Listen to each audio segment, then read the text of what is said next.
Hey, yo, it's me, Pops Van Marmalade, and you're watching the Comics-Related Madness Network. Uh-huh. So come get some. CromCon. CromCon.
Fairview's coffee has mysteriously gone missing.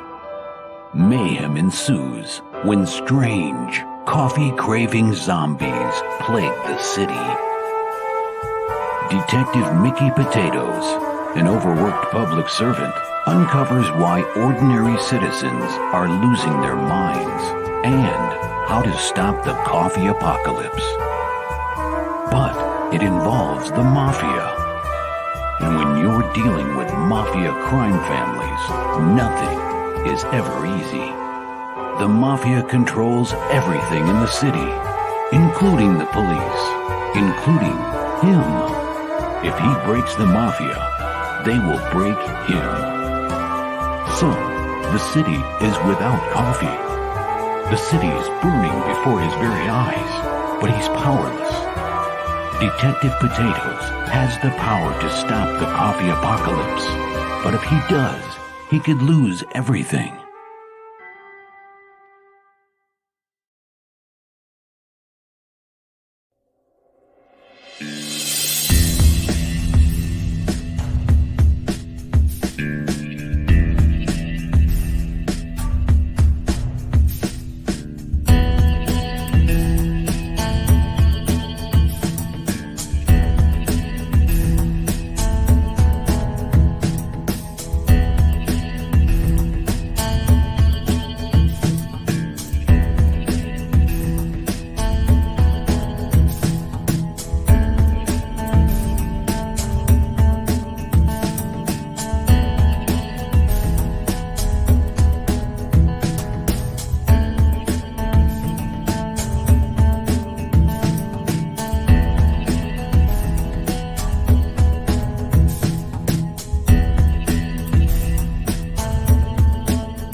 Path of the Pale Rider anyway? Is it a comic book?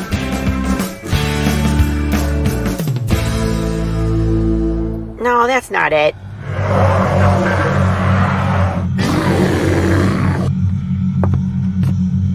Is it this?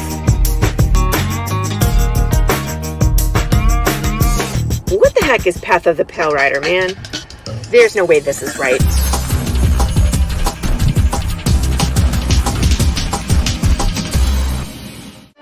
How about this? I have no idea. We're gonna rob a bank. Oh, it's this.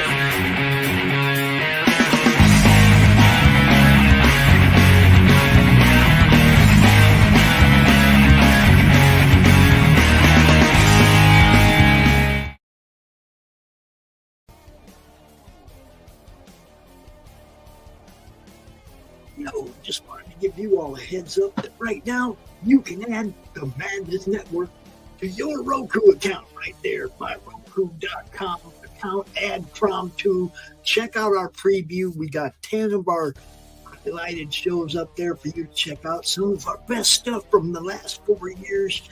Look, it's hard to pick 10 out of 2,600 videos, but we did it. And check it out. The campaign is launching soon, so be there. Peace.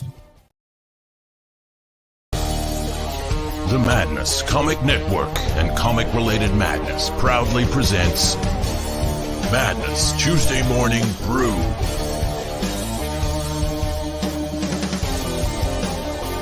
Tune in to our content on Comic Talk with Pops Van Zandt on YouTube.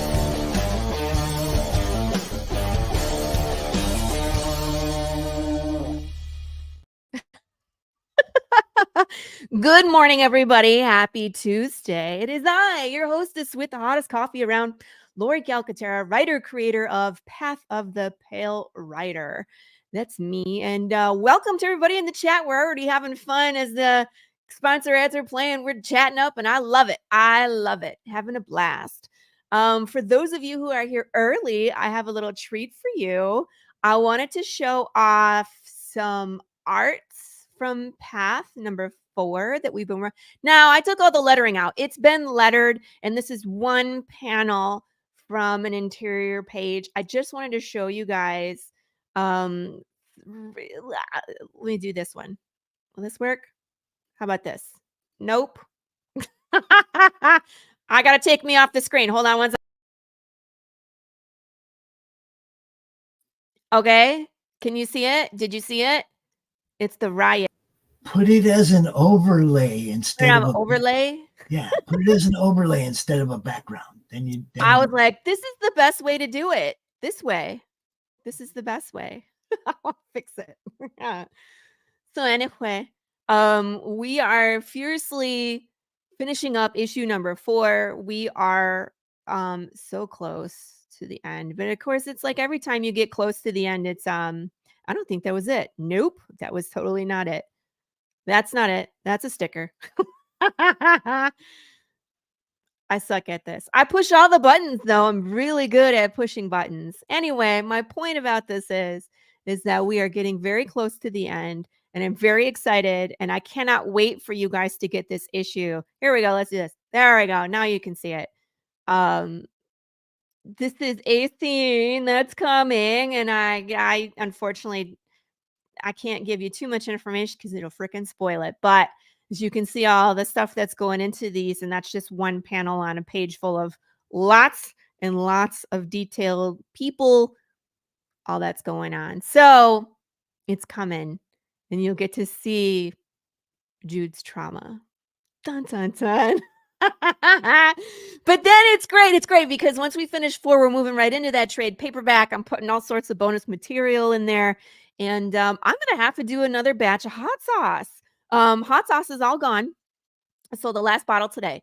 So we'll have to throw up another batch of my wonderful hot sauce on the next campaign. Hey, John Westhoff is here. It's a party.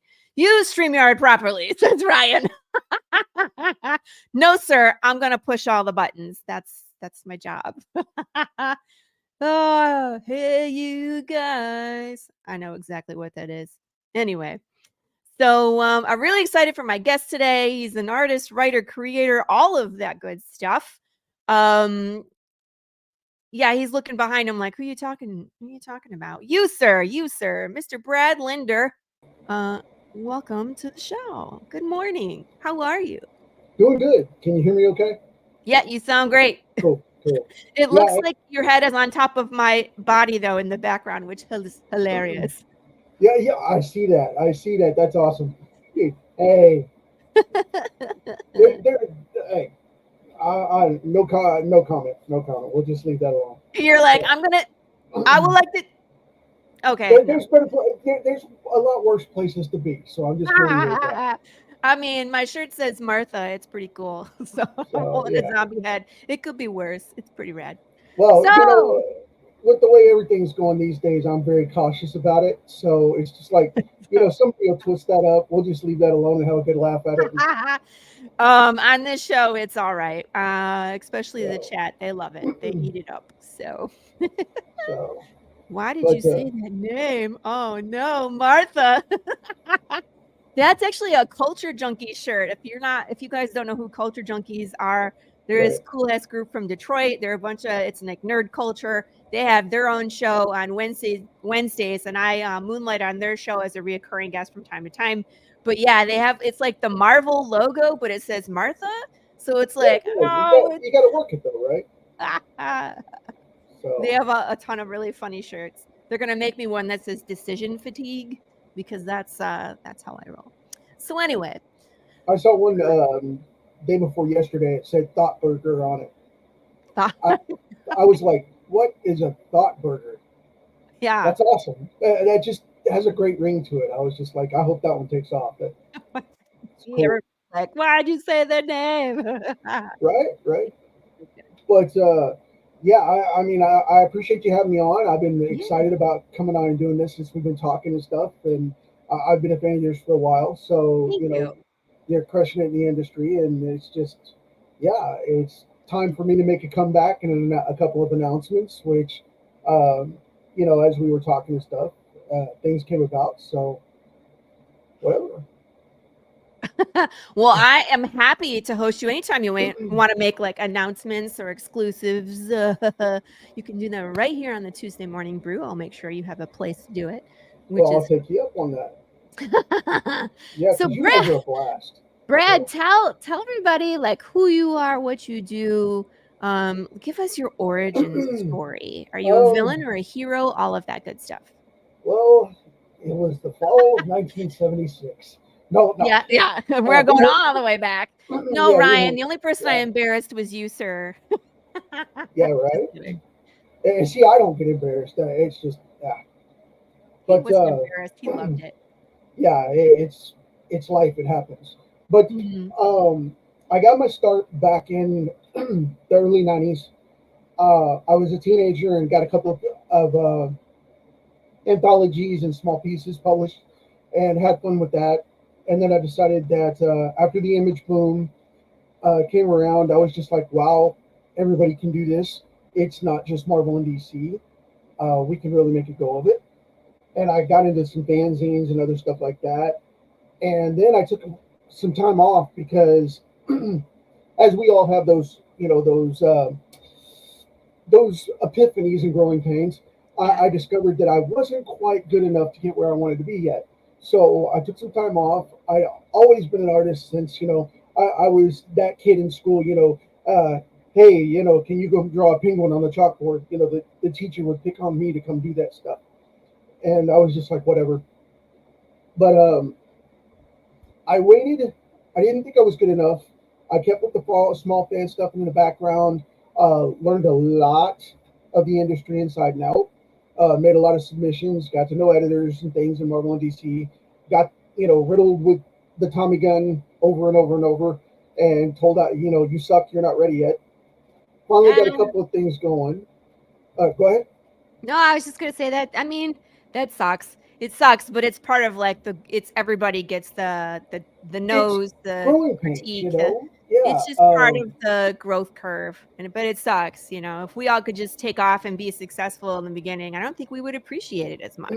No. You don't want to be an overnight success because then you don't feel you've earned it.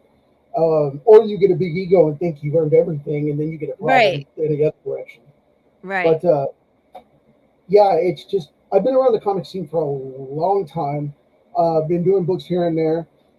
In 2015, my youngest sister ended up with cancer, ovarian cancer, CPV hit her, and it took her life very quickly. I'm so I sorry. made a promise. She made me make a promise to the family that I would stop hiding behind the scenes and actually put my stuff out there and stop making everybody else famous. Because I managed and worked with multiple creators over the years and helped them get their books out. And they're like, you don't publish anything. You know all this stuff and you know all these people, but why don't you publish? Right. I didn't feel I was ready yet. So in 2015, I got a team together and started producing comic books. You can find them on Amazon. You can search my name and the keyword comics or Firestorm comics, and I'll pop up. Let's And do that. I put some stuff on there back then, published it, got it started. Still don't think I'm ready yet.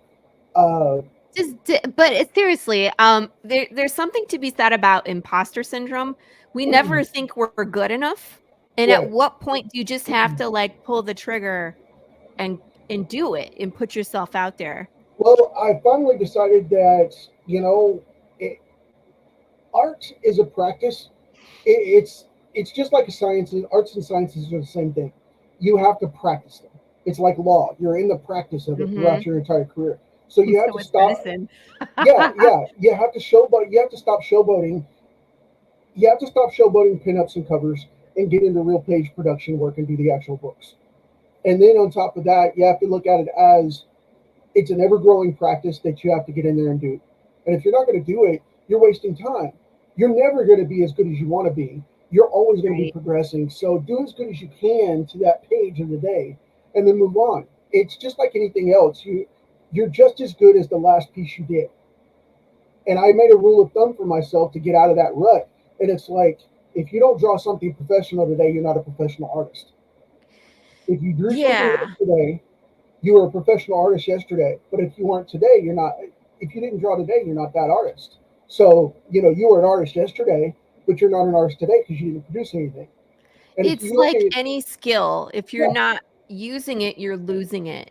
Right. You know what I mean? And if you're not continually trying to become better at your craft, then you're going backwards. Look at this one. I found this on I'm on Amazon, people. Look. That was mine. That was a preview to a book actually that didn't get released because of helping some family stuff go on. I lost both my grandparents and my great grandmother within a 3-year period. She got Parkinson's, and my great grandmother was in her 90s and got injured, fell and broke her hip and her arm, and then drastically went downhill. Yeah. And then my granddad got emphysema and black lung and ended up on oxygen and then passing away shortly thereafter my grandmother.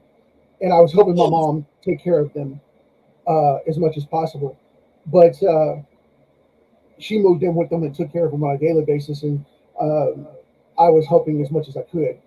But we helped the family recover and took some time off. And then unfortunately, a lot of people have been asking where I've been since, but I had a diabetic stroke in 2020. I got out of the hospital the day that the government shut down everybody for COVID. You got out of there just in time. Can you imagine? Yeah, I had an embolism, a bleed. We were driving to the store, and luckily I wasn't driving. I was in the passenger seat, and I had a real bad headache for a couple of days. And I grabbed my head because of sharp pain, leaned over, and said something's wrong, and felt bad. It passed. I thought everything was okay.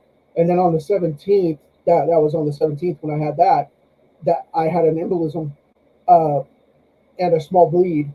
And then what ended up happening was I woke up on the evening of the 20th and couldn't move. My right side was tingling like it was asleep, and I was not paralyzed, but numb.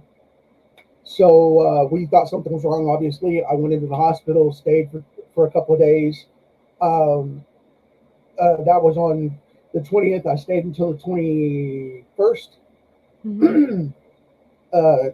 Through the 22nd, they let me decide to go home and release me reluctantly, because the doctor said, well, you're not going to be able to stand on your own or do anything on your own, and blah, blah, blah. And I was like, okay, this is an ICU doctor.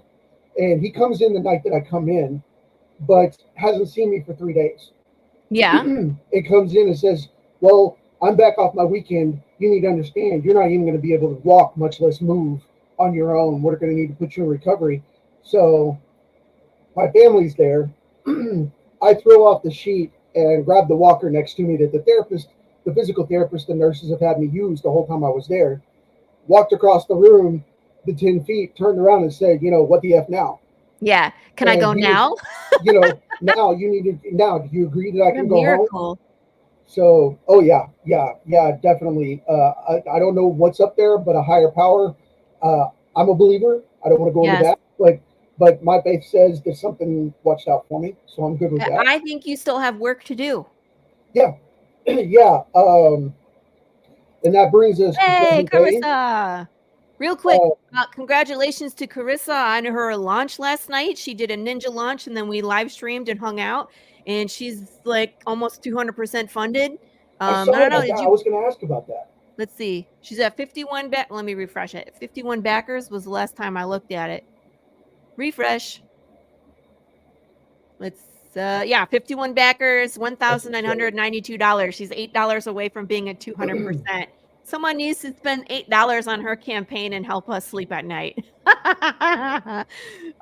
She's got so much stuff on there. Go shopping. If you haven't been on Worthy Chaos, it's issues 1 through 8. It's her live one right now. Go check it out. Anyways. Yeah, I was wondering where 9 was going to be. 9? Oh, she's already done with 9. She just I know. I know she's ready about it because she said it the other day, and I was just like, she mentioned 9. Where is it? Why didn't they release that with this? Oh, because she's going in order, and she did 1 through 7, and then did a hardcover, where so she put them all together. In fact, I have it. But... Wow. I brought it upstairs. I had it downstairs. I was reading it last night because it was rainy and cold, and I just wanted to be on the couch and read comics. I was reading Carissa's, and I had Greg Maquin mittens. I had mittens out. I was like, these are great. I have Wonder Duck by George Medina. I was just griping at Greg this morning about that. I told him, I said, man, I got mittens, and I did a review for it and posted it for him. Like I always do. And I just got number 2. And I was like, man, it came in the mail. But I said, you know what? I said, you're a tease. I said, you got to quit it. You got to make these books longer because it's just not enough. You either got to get, you got to get them lined up to where they're more professionally released, or you got to make them thicker. What are you going to do?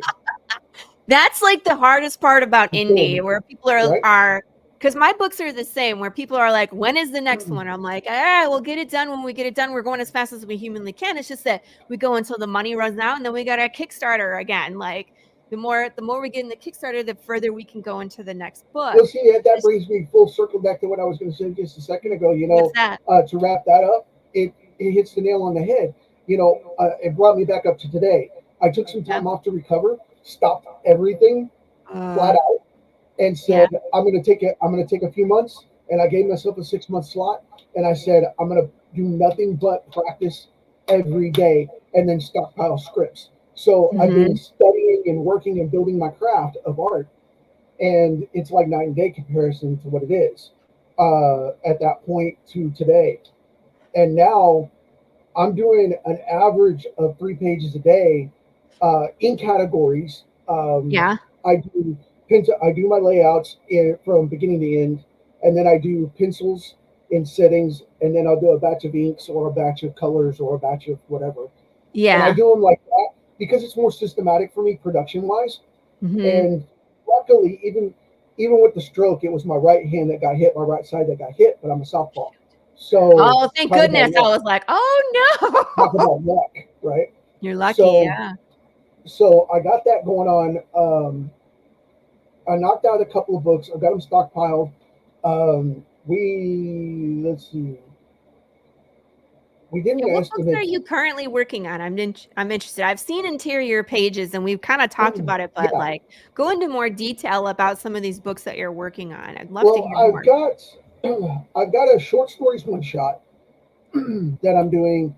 It's a personal anthology one shot that I've been doing some crime, horror, and paranormal stuff on, which is my sweet spot. That's just a preference of mine. That's cool. I won't go into spoiling those, but there's going to be a few stories in that one that's coming up in the 1st of March is when we got that scheduled to launch. But before that... Hold on a second. Al, no. Down, boy. It's not important. Yeah, you know... he did ask for some sneak peeks. I don't know if you're willing to share anything on the screen I can put up. I can do that. Yeah, I mean, I've gotten, I sent you those screenshots from Facebook. You can show those sample pages if you want to grab those. You're okay with that? Yeah, that's fine. Yeah, because that's coming up with, Tom Powers is the writer on that one, and it's a short story, Golden Age style story that we're working on for Yeet Comics over with Mike Jones. And he's been publishing Yeet since 93, I believe. Yeah. And they asked me to do some work in a black and white style because I do tones and I do a lot of hand stippling. That's all hand stippled. That's not CGI'd or photoshopped or anything. That is all hand drawn. Wow. The stippling, the shading, the cross hatching, the tones, all of that. And we wanted it to have an old school, noir film type of feel to it. So that's what we did with it. But that is going to be, we've got 3 issues of it done so far for Yeet. That's going to come out with Mike in Yeet Presents. And that's coming out with number 60, which is coming out in February, starting there. And we're going to do a run there. I've also got from Amazon, I'm looking at my table. I'm looking at my drafting table over here. Lone Rider number 1. Lone Rider number 1 is on Amazon, but I had to terminate the artist. Unfortunately, I had a mishap, and that happened. Wait. When you mean terminate, like you ran him over with your car? I had to fire him because of the fact that he was an artist that was working to use me as a stepping stone and revealed a bunch of artwork publicly to get another job and then didn't finish that issue. And I had to force him contractually to do it. Then once we got him done, he bailed out. But those layouts are all mine. He just did the finished penciling because like I said, again, I didn't feel I was ready at the time, and I was working on the Catman Evolution book. And I did all the layouts. I did the script on that one. I did the layouts on that one, the full page pencil layouts that he did. He did the finishing work. I did the inking work and the connection for the artwork, the finished pencils, and the inking off of his stuff, off of his roughs.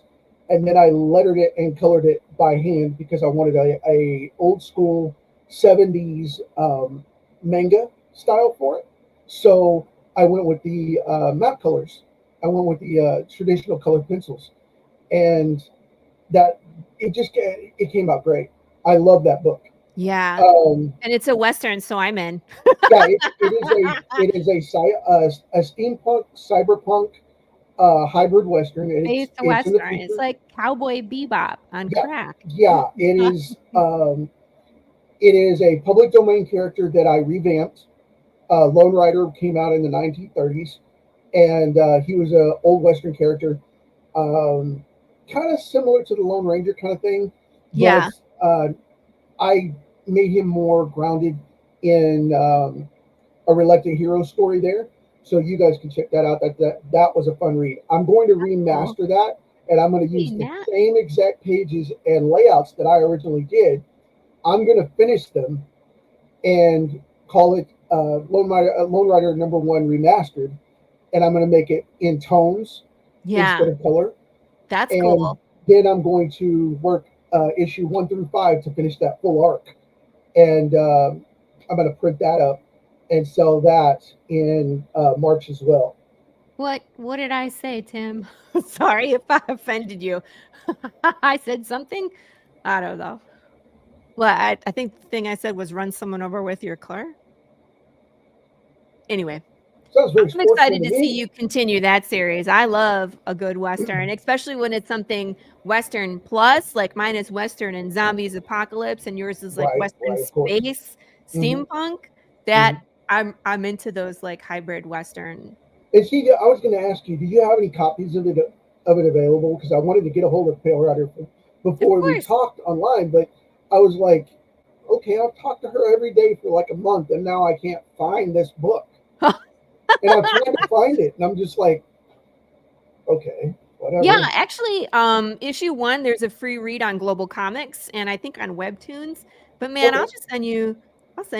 Yeah, you can read it for sure. PDF. I have PDFs, and I have physical copies 1 through 3 right now, and then we're working on number 4 is the one where we're finishing up, and we have to fulfill that campaign before we go into the trade paperback. And see, I was going to do okay, no problem, Tim. and see, the funny thing was, I'm into the hardcore business aspect of it as well, because everybody goes, well, Todd McFarlane's the ultimate business guy as far as comics go, and he understands it. And I'm like, well, yeah, he is pretty privy, but the problem is, comic creators like you and I, we're the unicorns, because I know you have a business background as well. I am a unicorn, and I do have a business background. So it's one of those things where, I've studied internet marketing and business all of my career, because that's how I made my money, so I could stay at home and do comics. And I raised my daughter at home. I mean, she was homeschooled. She didn't want to go to public school. She turned out to be very intelligent, so above average. So we kept her at home so she could progress on her own speed. And, she's about to start college now. So it's just like, well, now's the time to do this. But I've been looking into aspects of everybody melting down, with the Marvel DC thing. And everybody's like, well, indie comics are either two things. They fall into a category where they scream, I don't want to do comics like, every month. It's too hard and that kind of thing. And they're hobby creators, right? They take the hobby aspect. Well, I go with the other fork in the road.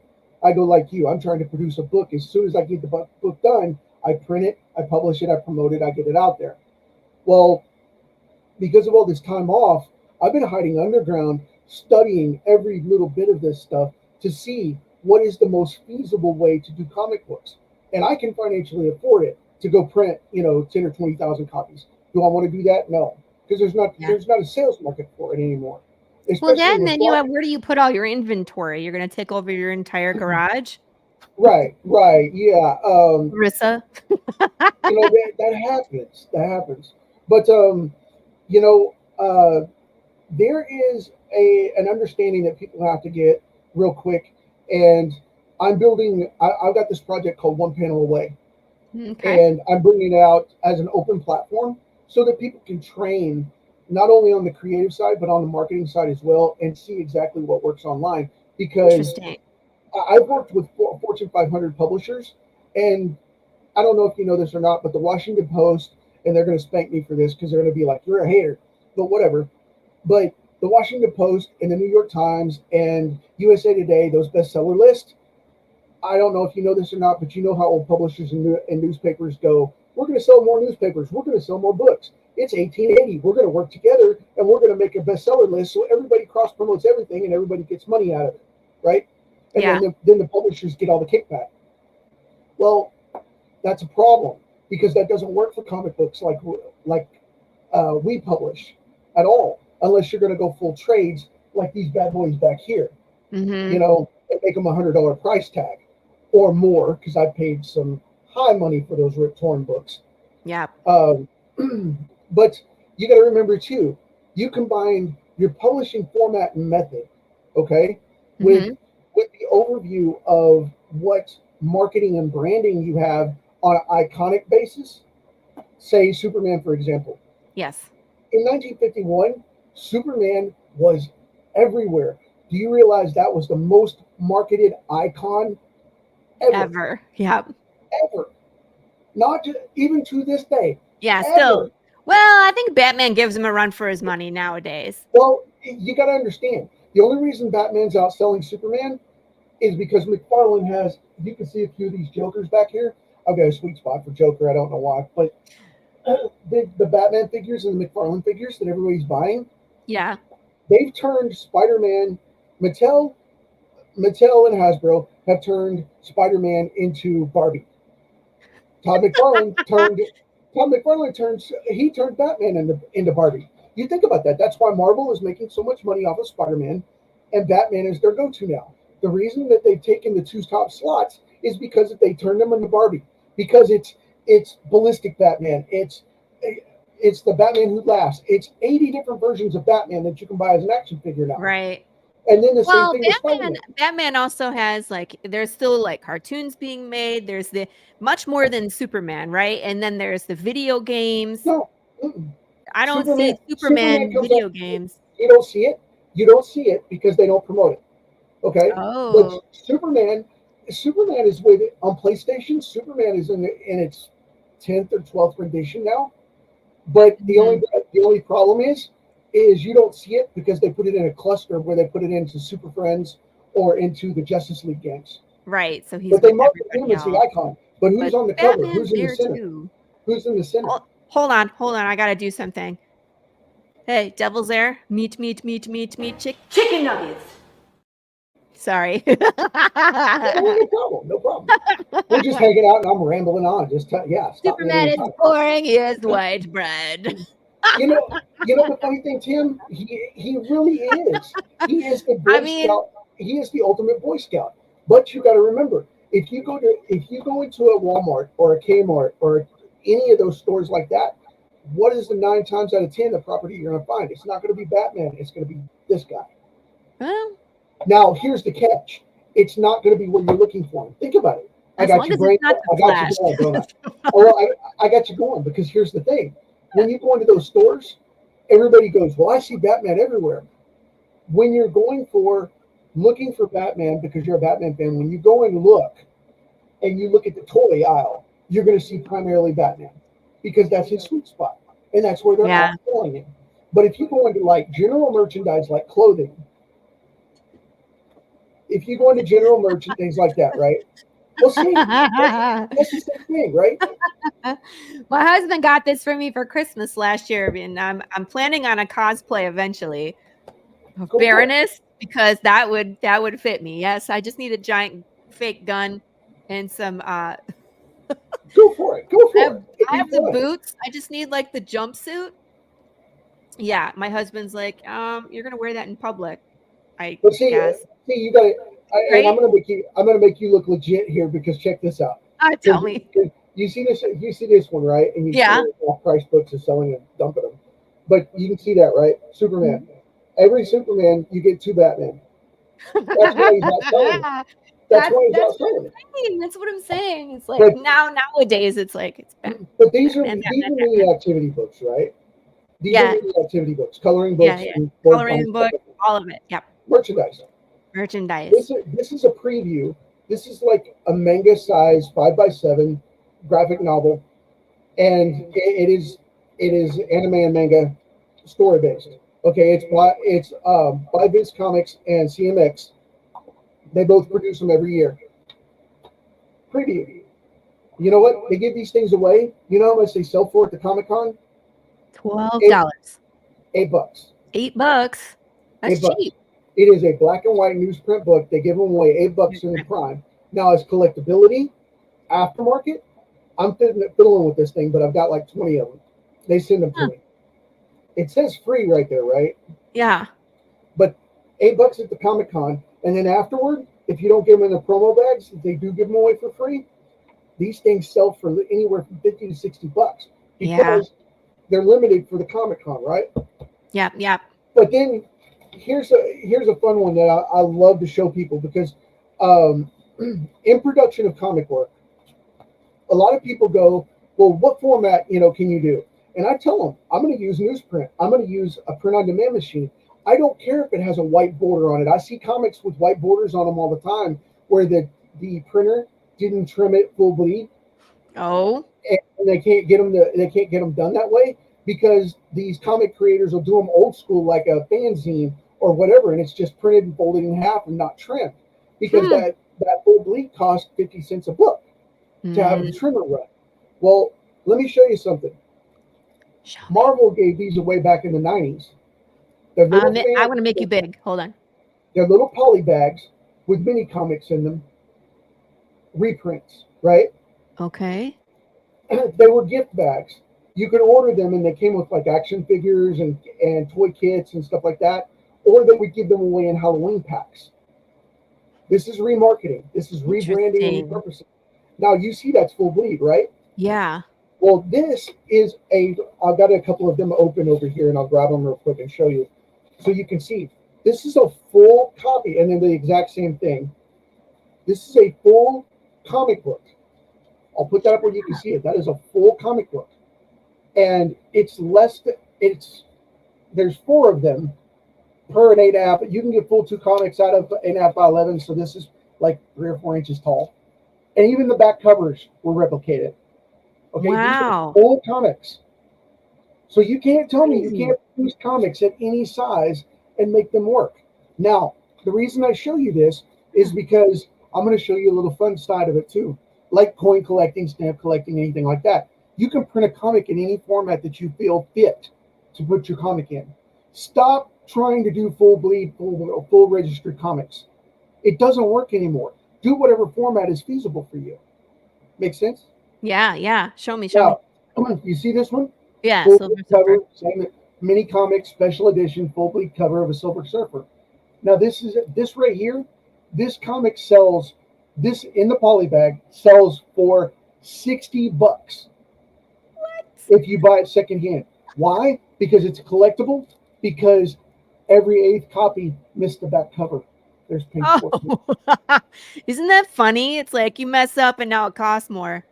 And they made a whole run of a couple of hundred of them that didn't have the back cover on them, that had the misprint.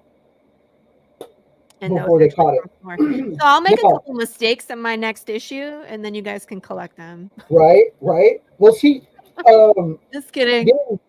You know that there's other stuff out there, but just to give you another quick format. Look, Brad, they're like, yeah, I saw. That's what I said. I was like, for that little. All right, show me. Now everybody does. Yeah, just jump in. I'm just talking. You're not going to interrupt me or upset me. Go ahead. I'm just rambling on anyway. But you know these free comic book day advertisements, right? Yeah. The little comics. They're little floppies. They're 5.5 by 7 normally, or 6 by 9 depending on the cut. Well, back in the 90s, there was a series of reprints. These are half-size comic books of Batman and Superman, Man of Steel, and then the Legend of Batman. And they reprinted the whole miniseries. Now these are mini comics. They're half size of standard comics, just like these, just like the little advertisement freebies. And they reproduce these things as sets. I'm going to grab a random full-size comic so you can see this real quick. But here's this bad boy. You can see the trim line right there. See, it's half size, right? Gotcha. It's not literal, but it's definitely smaller. It's not full size. Well, these things go out right now. If you can find these in sets, in full sets, go on eBay or Amazon and try to find these things. I've got multiple copies of the sets. This is just a grab bag that I pulled from the shelf out of my collection. But I have 3 or 4 of these sets. I grab them as many as I can because they go up in value and they're never in this good a condition. These are near mint. So, but just to give you an idea, stop, if you're a publisher, stop messing around with being scared of format and do what you can afford to do. Stop monkeying with it, because there is a trade for fanzines and mini comics that nobody ever touches. I work with fanzine publishers that make hundreds of thousands of dollars a year on fanzines. Now these are I didn't even know you could make a comic that small, Brad. I have no clue. That's amazing. Yeah. Now they Xerox them. Now you can do this at a Kinko's. You can do 2 up. You take an 8.5 by 11 sheet of paper, just a regular piece of copy paper, and you put them 2 pages here, 2 pages up here, and print the other side with the other 2 pages, and you have 4 pages up. You cut them in half. You have 2 books. You bring them down. There you go. You're done. I mean, it's seriously that easy, and nobody does it because it's 4 up. But see, I've got a printing background, so I know that you can print them 4 pages up. You know, it's page. You know, you're looking at page 1 and 24 on the back. So you got 1 on one side, you got 24 on the back. They lay parallel, and then you do them 2 by 2 on each page, and you can print multiple pages like that yourself. I just got so many ideas. Thank you. Well, I mean, this is what I've been. This is what, and you know, Mike Richardson. You know Mike Richardson from Dark Horse. Yeah. You Okay. know, Dark Horse. Yeah. He said back in '91 in an interview, as soon as Image came out, announced they were coming out in '91. He said, "This is the death of floppy comics." He said, "Within the next 30 years." He said comics will not be just floppies anymore. He said they're going to have to make them better. And he said that he said the reason for that is his trades are going to be all over the place. Well, that's fine. I want it to be known. No, it's just weird timing. I just fell into this weird rabbit hole on TikTok where people are binding books. So there's this weird thing with fan fiction. I don't know if you're familiar with fan fiction, but you can write fan fiction using someone else's characters, but obviously you can't make any money. You can just put it on the internet and people can read it for free. You can sell them up to 250 copies for the reproduction cost of what you put them out for, but you cannot sell them for a profit. There you go. That answers that question. You can sell them like, as far as I knew, like you can't do that, right? You can recover your cost. You can recover your cost, but you have to sell them for nonprofit. Interesting. That's the catch. And you also have to give credit for the character by the company that owns it. Right. So they always have to make sure everybody knows, like, these are the characters of so-and-so. But what I'm finding people doing is that they can print the pages themselves, stitch they call them, I think, signatures. The signature is like the group of pages folded together. They stitch them together. They glue them. They can create these beautiful hardcover books that they themselves create. So I am so tempted to try, because I've seen them even like take a book that is printed with a soft cover, rip the soft cover off, and then put on their own designed hardcover. And I was like, I want a medal. I want to find books that I maybe don't care about as much and practice so I can get better at it before I tackle something I really want to do. But that would be so much fun. Well, we'll talk later on that too, because I can show you how to do that. And I've also got resources that can do that for you. Very affordably. Very affordably. I want to do it because I'm crafty. So I want the joy of doing it is what I want. Over here on the shelf, I don't know if you can see it from here or not, but right over there in the middle of the shelf there, I've got a package. And that package right there on top of those books, very little guy right there. There is a package that has hand stitching and hand binding stuff in it because of my printing background. I do that, and I know how to do it hand over fist, and I can give you resources that can show you how to do it. Okay, I need a list of things to start out with, and I think I have an idea of the things I need, but it would be really great to pick your brain and be like, do I really need this? Because some stuff I know, like I can, like templates. I can make templates myself, stuff like that. But what's super important to have to purchase. So I could practice. It's very easy. There is a black and white list of don't buy this, buy this. And as long as you buy that, you're good. Yeah. All right. We'll talk, for sure. Yeah. So it's not like I have like any time to do this. or free time at all, considering I'm trying to get all sorts of stuff done. But that would just be like another project I can dabble in. The other thing I'm trying to do in 2024 is get my kitchen approved so I can have FDA approval to sell cookies, breads, treats, all that good stuff. See, that's the thing. That's the thing, though. You're a maker, and there's a difference. You Mm-hmm. know, if you're a maker, that is a blessing and a curse because you can do beautiful things, but you've only got so much time to do so many beautiful things. Right. And of course, I have a family too. So it's like, I'm trying to, it's a very fine line. I got to balance, you know, it's like comics is my job, but my family is also my job too. Right. You know, so I don't want one to take away from the other. They have very distinct times that I can do comics when my kids are at school. Got to pick them up. I might have some free time later. Might be able to hop on a pod, but if there's kid stuff going on, then it's a no. So well, see, that's another thing that professionals I get caught up with. The thing. Well, see, that's a lot of the problem with a lot of the comic creators that I deal with all the time. I get asked about it every day. Is, you know, where do you get the time to do this? Well, it's because I'm proficient in my activities and productive. Yeah. And you have to be, for creative people, I get that it's tough to do that. But to make money at it, if you're going to do it as a business, you have to run it like a business. And if you're not going to, you need to get a business manager to run it for you. Otherwise, you're going to drown. So that's part of the business of what I'm doing, especially with one panel away, the training system. And I'm giving 90% of it away for free. Just like, some of the guys were joking about, you know, you stealing that. I tell everybody. I've told everybody for 3 decades now. You know, I've been telling everybody for 30 years. It's just since I was 16, I figured it out. And I worked in my first print shop. I was like, well, why are you employee of the month? You're 16. You're cleaning floors. Well, the reason is because I prep the machines in the morning for when the printers come in. I stock all the paper at night. I clean up all the machines in the end of the day. And then when I'm all done sweeping and mopping and cleaning up the shop, I'm running night jobs for extra money.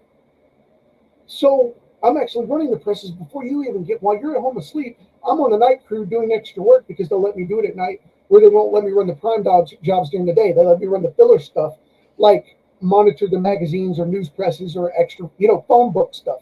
Yeah. Wayne, good Lord. Why? Don't get up at 4 o'clock in the morning. I get up I do the same thing. I get up at 3 a.m. What is wrong with you guys? See, that's the thing. I am not a morning person. I could not function in the morning. You get me up at 4 and I'm just basically a zombie. But I sleep at night. Yeah, this is when you sleep. You sleep in at 6 o'clock. He's like, I get up at 6. You sleeping in 2 hours. But I have heard that people that get up early in the morning are more successful because you have that empty time where people are not emailing you, calling you, texting you, right? That you can get a bunch of work done before you get interrupted. That's my hard part, is that even though I'm pretty productive during the day, my phone's constantly going. You know what I mean? My messages are constantly going. So sometimes I have to turn you just have to discipline yourself as well as the people you're in contact with. Yeah. And that is the toughest part because it's human nature, especially in the social media age, we're triggered to agree to everything because, oh my gosh, someone's paying attention to me. I've got to get on this. And the thing is, though, social media is just like email. You have to look at it from your own perspective and go, okay, is it good enough for me to finish this panel or finish this page of script? And will that person still be there? You have to ask yourself that. Because the reason I get up at 3 o'clock in the morning is because I'm an insomniac by nature.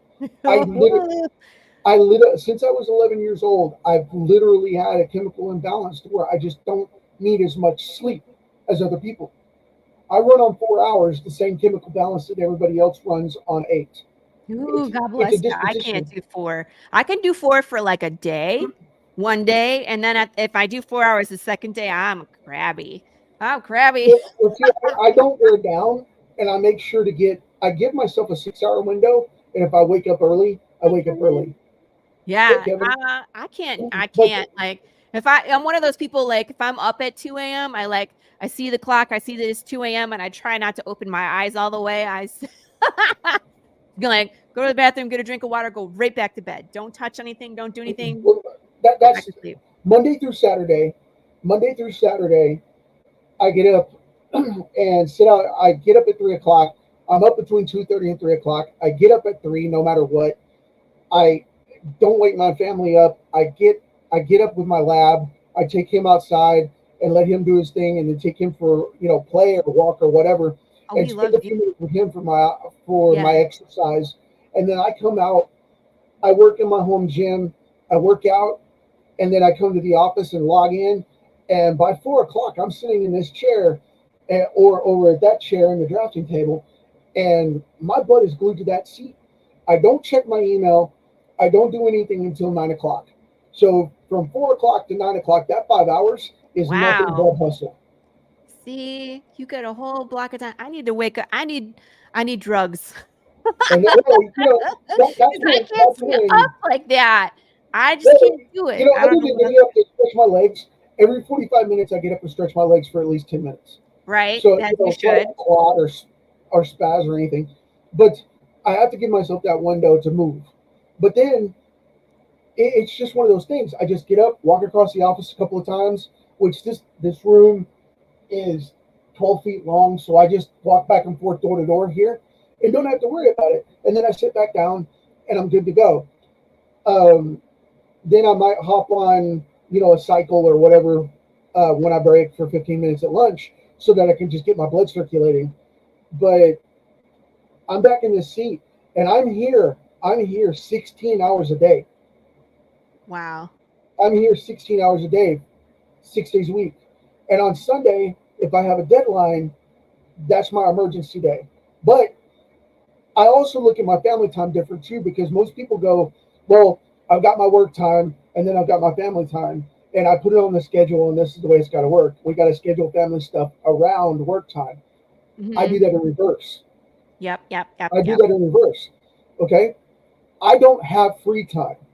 I don't have downtime because I put everything that I want to do as an event on my calendar, and I schedule it for my family first, then for my personal health, my free time, my downtime, whatever I need a break on. If I'm going to play a video game or read a book or whatever, I block time for that. And I know that seems constrictive, but here's the thing.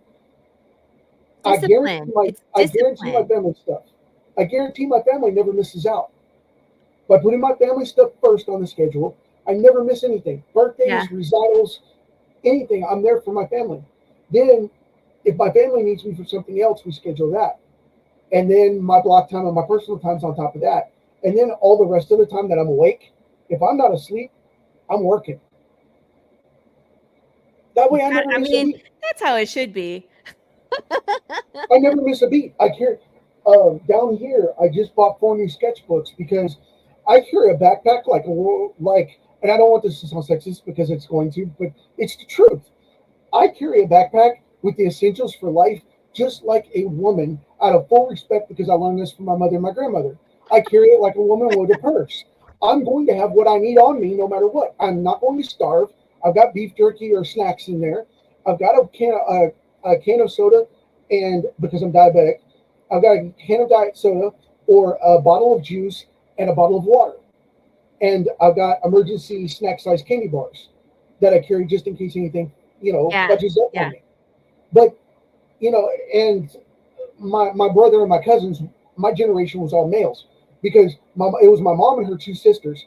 And then it was all boys. All the grandkids were boys. Now all the great grandkids are mixed, but my generation was all guys. So they're all like, dude, you carry a purse like a woman. And I'm like, screw you. It's essential. Indiana Jones has one. If the apocalypse happens, I'm not going to starve. And I'm never bored. Right. Because I've got comics to read. I mean, you saw, I've got comics to read. I've got plenty of research to do because I'm always researching something new and learning something new to project. And then I've got sketchbooks and supplies, and this thing never goes away. It's always there, this nice little device, the pocket world of knowledge right here. Right. But I carry packs. I go Five Below is my best friend. I order, toners from Five Below, $5 a pack, $3.50 a pack. And that's what I colored those pages you showed samples with. Nice. right there. So it's either that or Azor markers. I carry the Walmart brand of Azor markers like crazy. I've got cases and cases of those things. But I'm always busy carrying stuff, right? Right. So, I mean, let me ask you and stop talking for a while. Let me ask you. Well, I was going to ask you questions. I was thinking, go ahead. because I want to ask you about, you say that you're going to be constantly working and you're pushing yourself and learning new things every day, 3 pages a day. But what do you prefer to do? Do you prefer to write? Do you prefer to draw? Do you prefer, what's your favorite thing to do out of your hats that you wear? It's my nephew gives me the best respect in the world, and it cracks me up. He's 19, and since he was 5 years old, he had this thing. He saw the Adam West Batman. Okay. And Batman, he loves Batman, but Batman eats him alive because he hates that rendition. Because he said, Batman's great. Batman's the meanest character out there. He's the toughest character out there. But when you watch Adam West Batman, it's Robin with his hands on his hips to the Batcave. And he just thinks that's the sissiest thing in the world.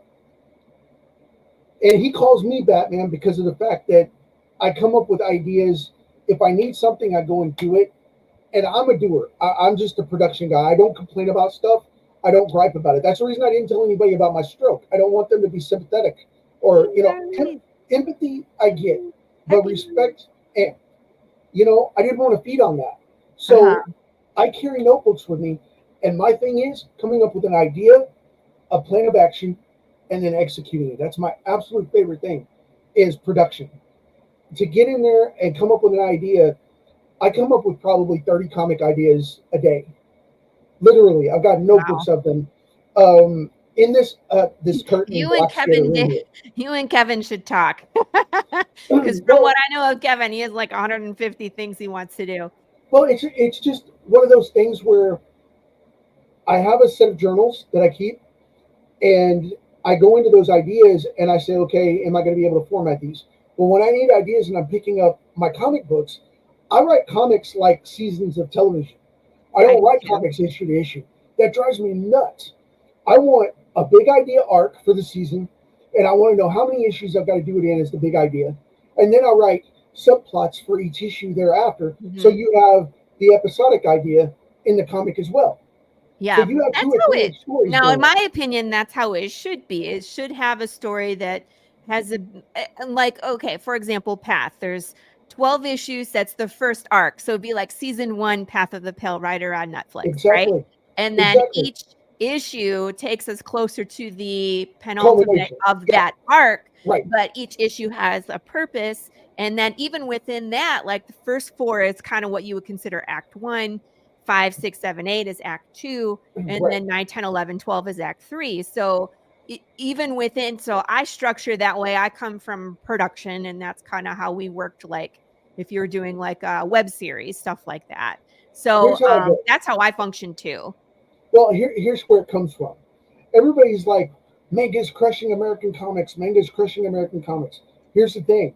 You want to know why everybody's going away from American comics? And not getting into the drama of it, the Comicsgate, woke, whatever, SJW. I'm not getting into that. So if you want to hear about that I'm not on this show. We don't do politics here. Yeah, exactly. I'm not into that. Right. It doesn't matter what your politics are and what your view are.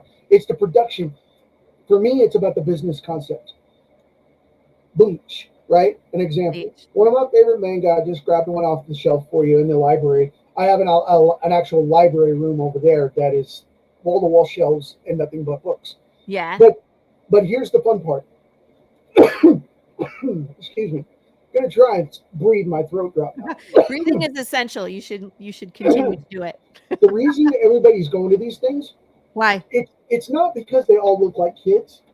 It's not because they all look like kids. Nobody cares about the artwork. The problem is the story sequence that we just talked about. Mm-hmm. It's a continuity line. It is a continuity line.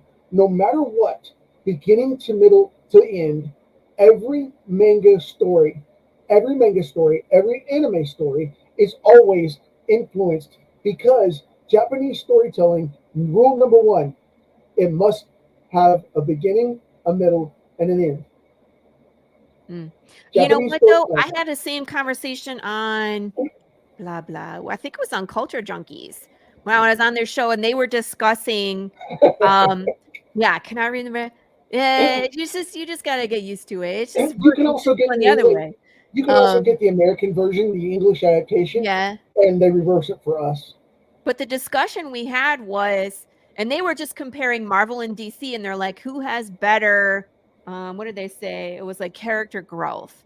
And I was like, and I was on this show, and I was like, if you want character growth, you can't be in Marvel and DC. You have to go indie, because you have one creator that's involved in the story from beginning, middle, and end. That's where you get character growth. When you have these things that never end, there's no ending. How can you grow when it just continues forever? So I was like, if you want, you got to go to, I don't even know if Image would fit now, but I was like, you have to go independent if you want good character growth. But that's where Marvel and DC being owned by Warner Brothers and by Disney. I call it being Disneyized. Okay. Yeah. And I'm not bashing them. I get their methodology, but they've totally moved away from what Disney set up. Walt set up. Yeah. Yeah. Because they don't build family stories anymore. But here's the catch. The reason that Marvel was so popular in the 60s and the 70s and the 80s is because those guys, they wrote stories beginning to middle to end. Mm-hmm. Think about it. They had continuity, and you had character growth. Now, right up until the 90s, the biggest jolt in Spider-Man history, and I know it's a cliche now because of Todd McFarlane, but it's true. The number one biggest jolt in comic book growth for Spider-Man was not the movies. Not.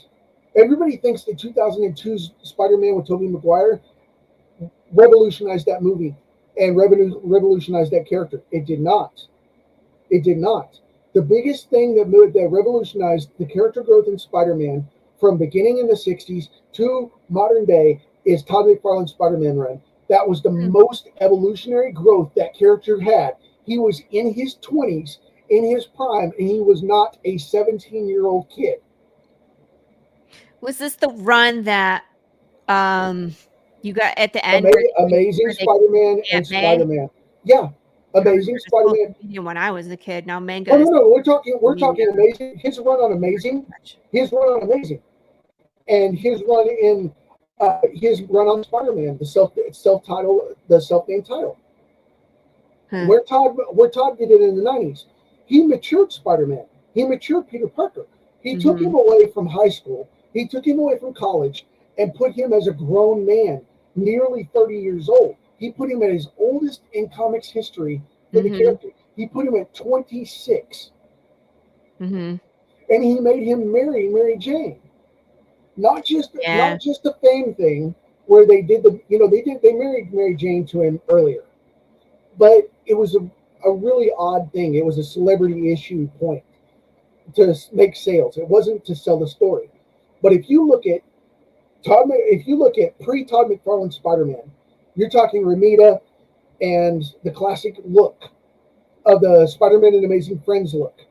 And then you had the 90s, 30-year-old looking Spider-Man with the bigger, muscular, grown adult look, running around in the Chippendale bow tie where he slides out and Aunt May surprises everybody for dinner. And you see Peter, I've got ugly knees, and tweak off into the bedroom with those adult scenarios. That was mature content for Spider-Man versus the Spider-Man pre-Todd McFarlane. And that's why he made it modern. You can't have that because anytime they want to do character growth and expansion with Peter Parker, they go, okay, great. We've got a story. Let's run with it. Okay, issue 1 of the writer, he's going to take over. Issue 10 of the writer, they're going to take over. Ooh, bam. Okay, your arc's over. Reset.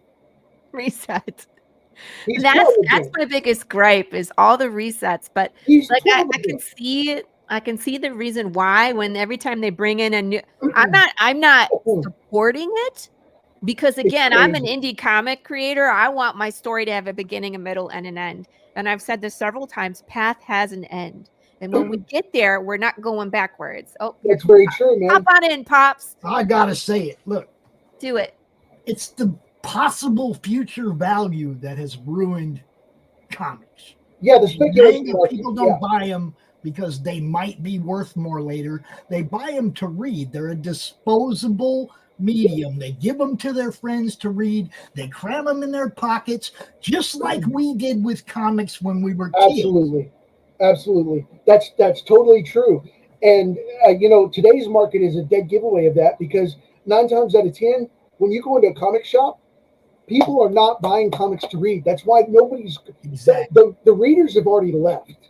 Okay. Well, and that's why that are issue buying ones comics always now- do better on Kickstarters, because everybody wants the collectible first edition. And then You know, as a but you know comic what that is? creator, I'm going back for issue 2, and it's like, where is everybody? Oh, they're not reading the story. But see, that's the thing though. When they go into comic shops these days, the number one problem that they're going in for is they're buying for collectability to fill the voids in their comic racks at home, their collections, based on covers that they want to collect.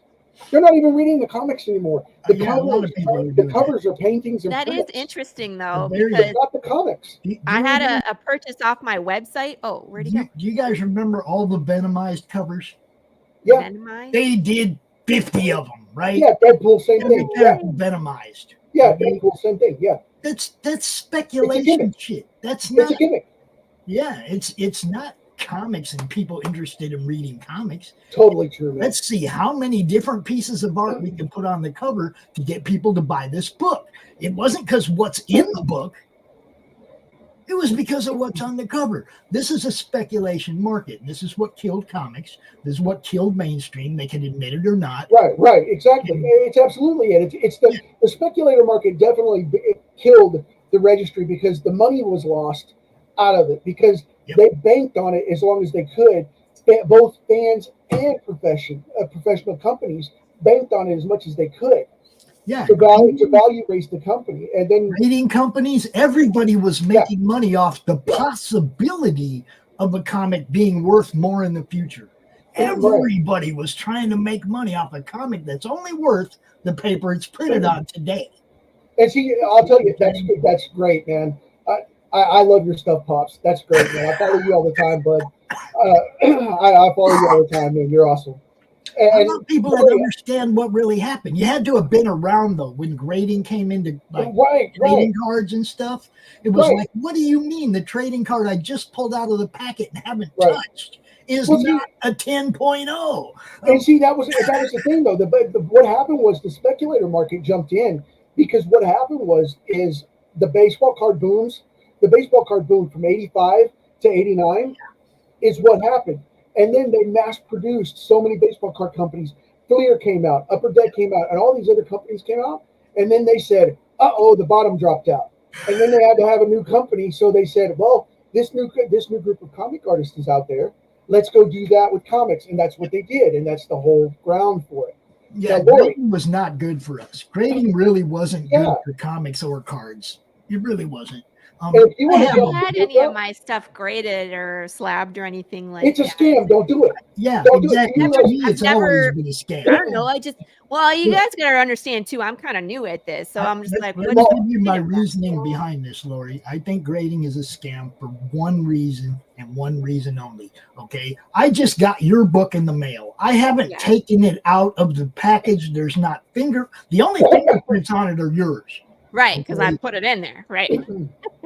Why is somebody else's worth more? Because they sent away, paid to get somebody to wrap it in plastic. Here's the catch. It's not more because of that. Okay. I'll answer that for you. I'll answer that for you right now. That is the new speculator market. Because remember when I just mentioned the covers, correct? The cover sales, right? Yeah. What the cover market, the grading market came in to give you the cover market boost. The publishers are working in deals in tandem with these grading companies, because get this, you can order direct from the publishers now, Marvel and DC, pre-graded copies at $500 more. Do you see what So they're I'm working saying? together. It's You a see what crap. I'm saying? It's a gimmick. Because here's My what you raw do. book is worth exactly the same as your wrapped book. Because you go to the store, those guys that are going to the stores, they spend $6 a comic book, which is way overpriced because you're buying a print because the cover is the only thing on there, right? Mm-hmm. So you go in and you pay an average of Marvel and DC cover prices at $5, $6 a book for the cover. You're buying that specific alternative cover, which they've got 5 of. So you got to buy 5 of those anyway. So that's $50 to Marvel right there, or DC, depending on who you are. Right, if you're getting all 5, yeah. But what are you going to do to protect that print? Then you're going to go send it off in bulk to get a better price because they give you $3 off per book when you send 5 or more. So now get this, $3 off the $30 that it costs you per book to get them slabbed. Okay, so you're paying $27 a book to have a $5 book slabbed to put in a collection to pull out and look at the pretty cover. Because you're not reading the book. Let me interject. I don't know. People like it. It's not for me. There's something else that people miss. Okay, there is no general grading apparati in place. There are 1,000 people grading your books across the country. No 2 people see the same flaw to the same degree, so you're not getting a guaranteed rating. It's a sliding scale based on the what you next see. guy might not see it in the same way, you know? Exactly. And after that, you got the how do you know that was your book that got put inside that wrapping? There you go. How do you know they didn't give you a bunch of blank pages and stick a cover in that thing? How do you know? You don't know unless you break it open, right? You don't know unless you break it open that they even slabbed your freaking book or a real book. And a company, there was a slabbing company. Yeah, man. There was a slabbing company in California that got busted for that 6 months ago. They were swapping books with second prints. Yeah. There was a company, I can't, it was silver something grading, and they got busted 6 months ago and they got torn down. CGC just had that hassle too. Yeah, definitely. Yeah. Now, Laurie, we were talking about quality of production, right? We were talking about what? Now that we got Pops on, let's roll it back to quality of production. Yeah. Let's get your take on this too, because the grading thing. When I showed this just a little while ago, and I said this sells for $60 by itself. Yeah. You see the size of this thing. It is a mini comic. Because that cover got screwed up at the printer, $60 for this guy, and that's the average price. Now, I didn't pay that for it. Right. I paid $30 for it when it was first announced, back when it came out. When it trimmed, and that was in the 90s. Mistakes and stuff like that, they always had value, but even that part of it lost steam when grading came in, where everybody because everybody's going to grade it a different way. When everybody started saying that something hot off the press is worth $500, it was like, what? We haven't even read it yet. For a short later. We haven't even read it yet. How do we know? How do we know if it's any good? What do you mean it's worth $500? Well, here's the thing. Laurie, you asked, let's move into a business perspective. Yeah. Check this out. You want to increase the price of your book today? Here's the thing. You do what Todd McFarlane did. You shave $1 off the current price. Everybody went up to $4.99, and he stayed at $2.99. He went from $3.99 to $2.99. Okay, and he moved his aftermarket digitals to $1.99, where everybody else is staying $3.99 for that. He's got a buffer. Okay, now that's monetary value, right? That's the price tag. That's what you see on the price tag. Right. But if you want to increase your book, make it in a custom format and scale that you can afford at the size you can produce it at and at the quality you can produce it at. And then what you do is you add more value, more practical value. Okay. So, you're going to go in and you're going to look at it from a point of better pages, higher page count. The reason that you can get a comic book for $6.99 now off the shelf with 24 pages in America, but yet you can go to a bookstore and pay $7.99 for this guy right here that has 200 pages in it. Why? It's newsprint. What color? And it's black and white. It's newsprint. It's newsprint, It's black and white, but this sells better, not because of the price point, but because of the value in here. Because you're also going to get beginning, middle, and end stories, which gives intrinsic value, because the concept is better. You have to have practical value, intrinsic value, then you get total perceived value. You know, that's interesting because there's been a lot of no, I wouldn't say a lot, but a few of my friends who have gone from Western comic style to manga in this last year in 2023. Now that's like drawing like this, right? Yeah, they took their comic that was a Western style comic book, floppy 24-page, average, and they're now going into turning that same concept but into a manga style book. And I'm interested to see I see a lot of manga style art. I see a really lot of manga style art popping into Western comics, but they're still Western comics. Well, the problem is that the problem is, are they though? These companies like Marvel and DC, these Marvel and DC guys, they do this though. They want to go in and they want to go, okay, cool, manga and anime sells, so we're going to go make it look like anime and manga. Exactly. But it's still the same thing. The problem is, the art style is not the thing. It's still the same crap. It's still the same crap because they're not telling stories. They're not changing the writing style and the concept style and the value. And I teach that all the time to people, all the time. Because in my comic books, you're gonna get black and white comics in the future. You're gonna get black and white comics from me like this right here, with the rim around it, the trim. It's fine to print like this because I'll print my floppies like this to where it's affordable to me and it's affordable to the customer. And then I'm going to flip the script on it and I'm going to show you something else. It's going to come out in a collected trade. It's going to be a hardcover bad boy like this. And then it's going to be a more affordable paperback version like this. So everybody can get it in the version they like. And you know what? You know what this costs to print on demand? Tell me. You can do this for $3.50 a copy. Okay. Did you know that? Well, I don't do manga, so that's. Well, it doesn't matter. I'm talking about the book format. Talking about black and white. Well, I did my Choose Your Own Adventure book is a manga size black and white. So you can do this for your first book, $3.50 a copy for under 1,000. My first book. Your first book you printed was black and white. Yes. What was the cost difference when you went to color? Double. That's what he's talking about. Yeah. Oh yeah. I get it. I'm just saying. But see, that's the thing with creators. They have to get a business and marketing mindset, and they have to open it up and stop this crap of trying to be Marvel and DC. Screw Marvel and DC and go do your own thing. Do what works for you at your price point. And your fans, if they like what's inside this, they will buy it. They'll buy the next one. It's funny because with Path, when we started in black and white, people are, they love that black and white. When we went to color, people were very happy with the color, but I still have those fans that are like, can you do, when you do the trade or when you put them all together, can you do them all in black and white? I'll tell you why, Laurie. I can tell you why. About that. I can tell you why, because a lot of people like an artist's line work. Yeah. A lot of colorists wash out line work. You can't see all the lines once they're done coloring it, okay? Really good colors don't lose lines.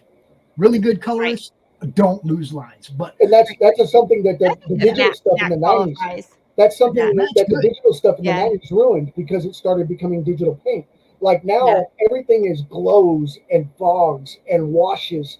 And I know I'm going to get a lot of flack for this, but I'm going to say it.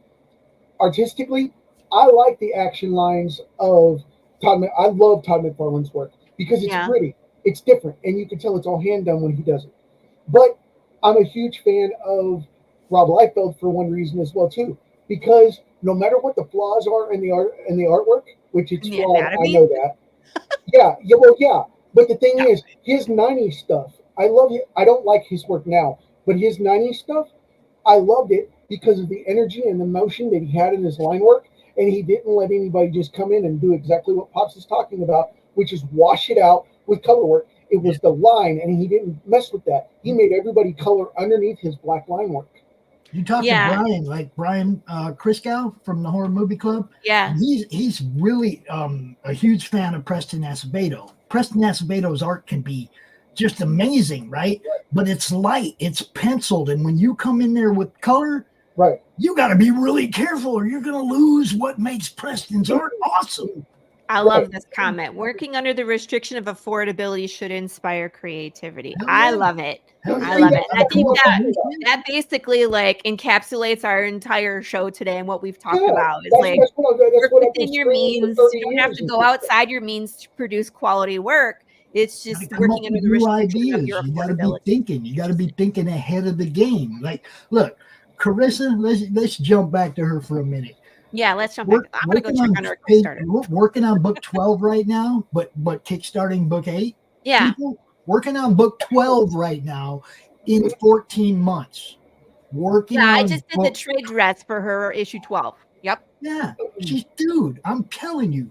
Oh my God. $1 away from 2,000. That's how you do this. Someone please. It ain't even been 24 hours. She's almost funded. You know. Someone please go give $1. When you put in the work, people recognize it. It doesn't matter who's promoting you. It doesn't matter when you put in the work and people get to see it. They recognize the skill, the talent, the amount of effort you put into it, the passion you have for it, and that's why people back you. Okay? And see, that's something funny about this too, because I know I keep going back to this, but there's a reason for it. Check this out. This gives you have to have your own market, okay? Because this is an advertising ploy. These were Halloween gifts back in the 90s and in candy packs and stuff when they were out there. But they're full-fledged comic books like I showed, right? Mm-hmm. But you see how small they are. But here's the thing. Marvel and DC has told the market for decades, come and work for Marvel and DC. Work for an indie up-and-coming company. Get in, come in, work for an indie comic company coming in, and then build your brand, and then come over and work for Marvel and DC, right? Yeah. We'll find you. We'll hire you. You have to build a track record to prove you can make a comic. But don't go do independent stuff like this because it gets freaky, right? Cody. Hi, Cody. Calcaterra. See, you get stuff like this, and then they say, this is the thing. Don't go do stuff like this because this won't make you money. You're going to compete against us. Don't do that. Yeah. We'll beat you. But here's the fun part. They take this exact comic book since the 1960s, since 67. They took all of the mainstream comic books that we bought full cover here in the States and reprinted them in the UK in newspapers in giant 8x10 formats and 8x12, 9x12 formats. Mm-hmm. Yeah. And charged magazine size. And charge tabloid style in the newspaper, and you can buy them separate as tabloid add-ons in your newspaper in England. I have cases of them. Dude, I bought the collections. Oh, we got to get you out on our show-offs on the weekend. So, I was just thinking that about Brad too. I think that he would. We got to get you, Brad. We got to get you on the show-offs. My partner Dave from the UK and I come out and we show off different things in our collections. And we show the difference between UK and American, like the same issue, right? And we'll put them both on the screen at the same time. I'd love for you to come out and guest on that show, man. That'd be awesome. That'd be fun, man. That'd be great. Because see, this guy right here, this is exactly it. You get the tabloid style. You're talking 9x12. They're big. Yeah. And it's got the white print around it. It's printed with the weekly newspaper. And in the UK, it says $2 for them. In the UK, it says Marvel Color Group or something. Yeah, you'll get superheroes group. Yeah, you'll get the superheroes group, and it's a Hulk and Captain America and Spider-Man story. Well, you get across the top where it says Marvel Comics Group here, it says Marvel Color. You're on right now, Laurie. Go pull up eBay real quick. You can share your screen with it. Yeah, and do UK Marvel Comics, and you'll see these things with these white trim around them, and you can share the screen. Yeah, we look at them every weekend, dude. You got to come out. You got to come out with us on our show because we look at that stuff every weekend, dude. Dave lives in the UK, so his collection is mostly UK-based stuff, right? Right. Mine is obviously in the Americas, so we get to do a lot of comparisons. It's fun, man. I love that show. Now you'll see them in there, and it'll be something along the lines of some Hulk alternatives, that kind of stuff. You'll see bundles of them. Hold up. Right there at the bottom. This See right that here? pack with the white strip? This one? Right there at the top now. Yeah, that one right there for the $40. That one. Click on that one. That's exactly what we're seeing. They reprinted all the prints and then sold them in the newspapers for pennies on the dollar, and they're full color comics in there. And I've got hundreds of those things because I collect those series. But they're magazine tabloid size. So to go off and say that you can't get, so to say that you can't get a comic book and print it at your own scale, that's lunacy. Yeah, and that's all. That stuff was all Godzilla. It was pulp newsprint. Yeah, it's reprints of stuff that was already done. It was aftermarket. We did it. You know. And these were in the 70s after the comics were well done. Yeah, they're like 10 years old by then, and then they do that. Yeah. So to say you can't sell a comic in any market form, mainstream market, first string market, second string market, third string market, doesn't exist. You can do this in any way, form, or fashion.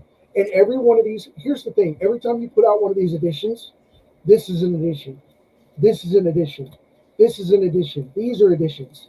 It's all collectability based on how many editions you put out. It's like first printing, second printing, third printing, and it gives it a unique edge depending on how you make it unique and print it. So you think about those bad boys when you're printing and publishing your comic book now. Do not be afraid to publish your market. Now, go back on eBay real quick. Go back on eBay, and I'll give you another shot to check this out. I'm not kidding. This is my sweet spot, my wheelhouse. Now type in a search for mini comics. For mini comics. Mini, M-I-N-I. Mini and ash cans are really there. It's not a bad idea to do it. They are a huge market. The mini comic market is a $80 million a year market. Wow. Now that doesn't sound like much, right? But here's the thing. No, if you're the one selling them, it's huge. It's not based on the speculators market either, though. You see, the art's already created, and all you have to do is print it in a different format to tap into that market. And now listen to me, because this is like important, guys. You don't have to do anything other than shrink your stuff. That's what I'm saying. That's exactly what I was saying. I was like, you just have to reformat your size. Yeah, and put it on newsprint, and it's really inexpensive. You can sell them for $5 then, $3, $4, whatever.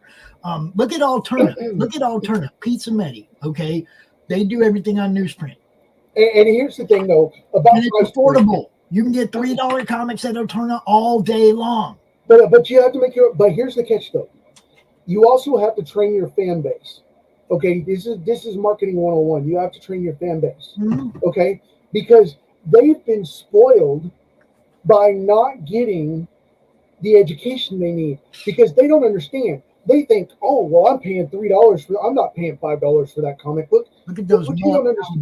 What you don't understand is, as a fan, what you're not understanding is you're paying $6 and $7 for a pinup right now with Marvel and DC. Mm-hmm. You're not even getting a comic book. This is hand done, small press, and limited run collectability. And then on top of it, you got to understand, we had to pay a higher price to get this at a lesser volume.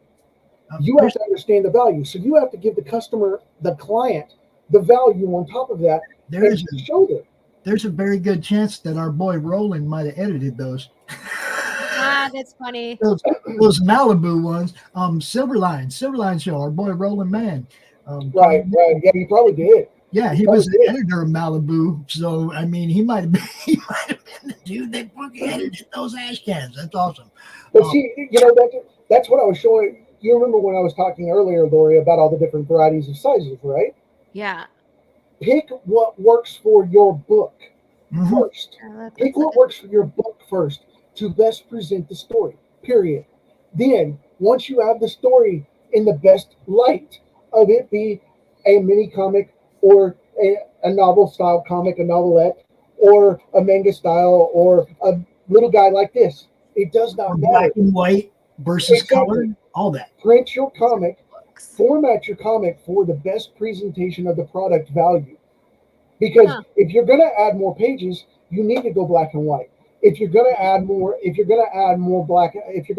and white, you need to add more story and more pages to conceive that value. Because think about it. Again, here we go. $7.99 right here, 200 and something pages. $7.99, black and white, right? Ready to go. A pocketbook.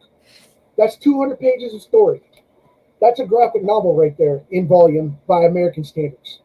And all this is just a couple of issues reprinted from the Shonen or Shogun or Shonen Jump magazine that they do weekly. Because this is the way manga works. They go into a weekly magazine. The publisher comes in, Viz Comics or New Age Comics or a couple of the others over there. They have 4 or 5 big publishing companies. They go in and they create these big tabloid style magazines for $5 that people can read on the subway home every day. And they do them every day. They've got them staggered to where they're publishing editions every day of the week during the business week of those things. And I have those Shonen Jumps here. I've got a bunch of them. I collect those as well. That's where most of your series, Dragon Ball Z, Naruto, all the big guys, that's where they come from. Bleach. This guy is totally proving my point about what I said about disposable income. Look how he treats the manga books that he picks up. He's walks them around.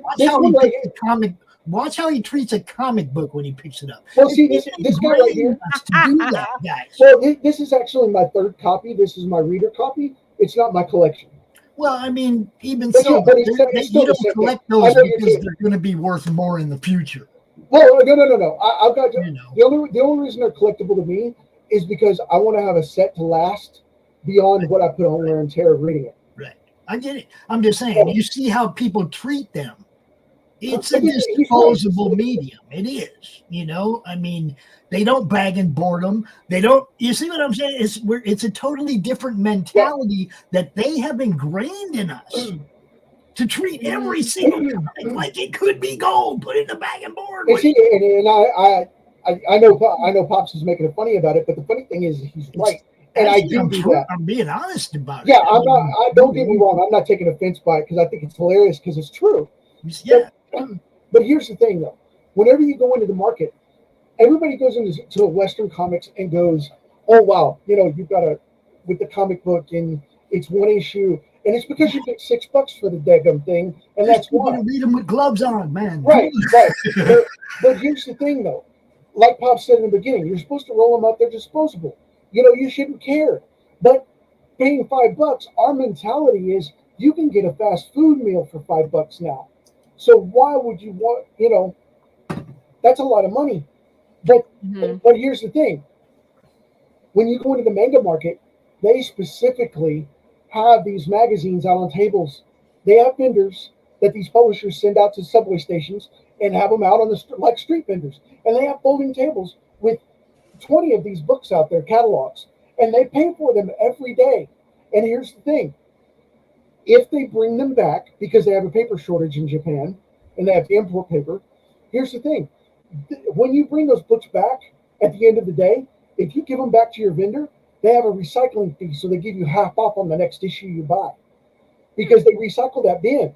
They rip the cover off of it. Paper, guys. Yeah, they rip the cover off of it.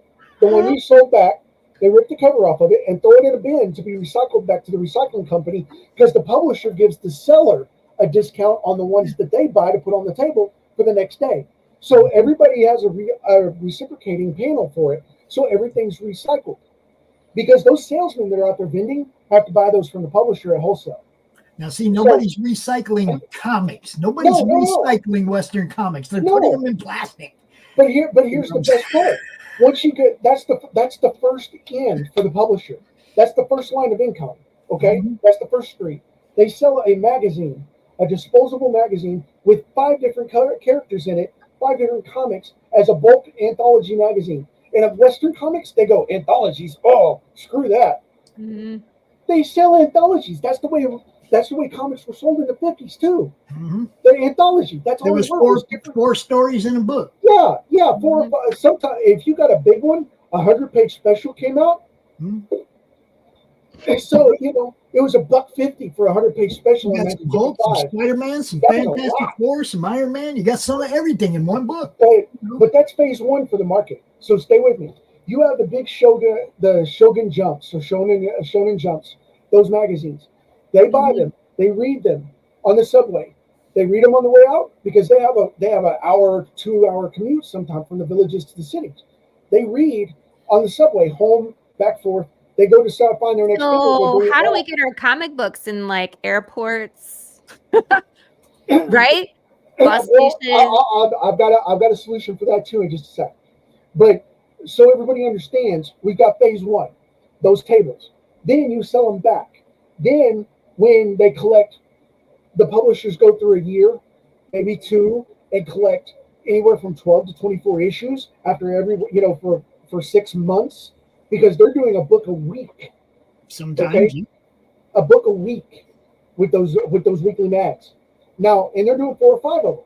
So when they collect enough to make chapters in this book, they take the chapters out of that magazine and stack them in here 10 deep, and you get 200 pages at 22 pages a book. So you get 222 pages in this collected novelty right here at $7 a pop, which they buy and put on their bookshelf in these small cubicle Japanese apartments and things because they have very limited space. So these are the guys they buy as a second market because they don't have space to keep comic books. They can't keep an 8x10 comic book every week when they can buy this and have a whole 6 months of reading right there, the same thing over and over, right? So they buy the series they want, they keep them, and then when they get full, they recycle these too because they throw them away like magazines. They throw them away. They're disposable. They throw them back into the publisher. They go back to the guy they're buying these from at the bookstores. So the bookstores like Barnes & Noble and Walden Books and Borders or whatever you see. Hi, Dave. Right? That's where you get these guys. So the secondary market to the publishers are selling the exact same thing that they've already bought and read once to the booksellers at this size. And then you take these back to whenever you want to get rid of them, you take them back to the bookseller. You take them back to the bookseller that you bought them from, and they'll buy them back from you half price. Yeah. And recycle them. It's and a the reason they recycle them.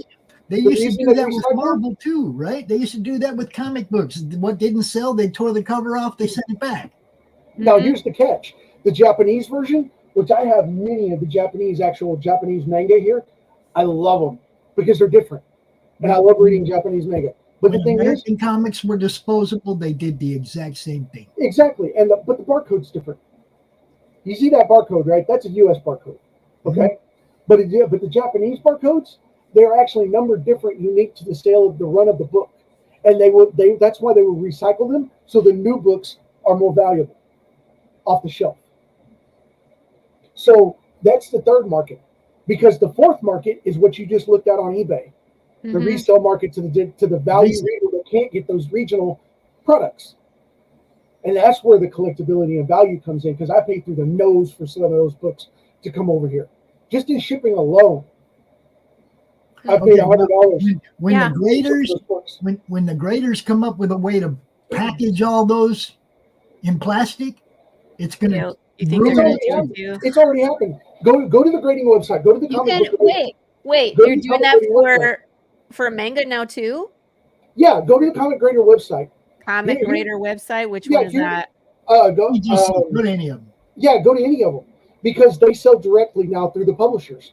As great. Remember when I mentioned that they slab them and you can buy them directly from the publisher already slabbed? Yeah, there's a lot of indie people that are doing that grading. Polito. Yeah, that's fine. You can buy Lady Death comics slabbed off of the campaigns. And they send them in, they get them slabbed. They take only the best ones, and they send them out to the people that bought them on the campaign.